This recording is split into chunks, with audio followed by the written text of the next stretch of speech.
चलिए आज ओबीसी की बात करते हैं, पूरी करते हैं। सबसे बड़ा सवाल क्या है? अगर हम ओबीसी की बात करते हैं, दलितों की बात करते हैं, हिंदुस्तान के लोगों की बात करते हैं, तो सबसे बड़ा सवाल क्या है? सबसे बड़ा सवाल यह है कि किसकी कितनी आबादी है। हम जानते हैं कि हिंदुस्तान की सरकार में सेक्रेटरीज अगर आप देखें तो दलित, आदिवासी और ओबीसी वर्ग से सिर्फ 7% आते हैं। मतलब हिंदुस्तान की सरकार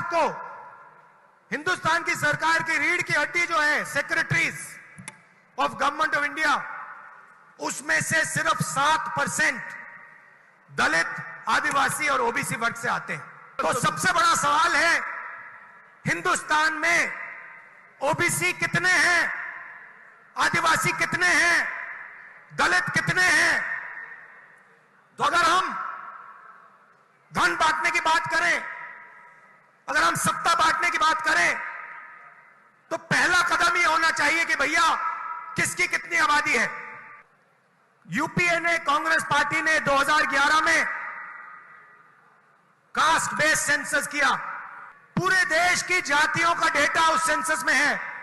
मोदी जी, आप ओबीसी की बात करते हैं, उस डेटा को आप पब्लिक कर दीजिए, पता लग जाए देश में कितने ओबीसी हैं, कितने दलित हैं, कितने आदिवासी हैं। अगर सबको भागीदार बनाना है, सबको इस देश की प्रगति में शामिल करना है, तो यह तो मालूम होना चाहिए कि कौन कितने हैं। तो मोदी जी, कास्ट सेंसस का डेटा आप रिलीज कीजिए, देश की जनता को पता लग जाए देश में ओबीसी कितने हैं, दलित कितने हैं, आदिवासी कितने हैं।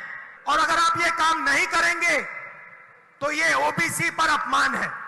आपने ओबीसी की बात की, देश को दिखा दीजिए देश में कितने ओबीसी हैं, और फिर देश को समझाइए कि आपकी सरकार में सिर्फ 7% सेक्रेटरीज ओबीसी, दलित और आदिवासी में से क्यों आते हैं। दूसरी बात, जो एससी और एसटी का कोटा है उसको उनकी आबादी से प्रोपोर्शन कर दीजिए। और तीसरी बात, जो रिजर्वेशंस पे आपने 50% का कैप लगा रखा है उसको हटा दीजिए। फिर बात करते हैं ओबीसी का अपमान कौन करता है।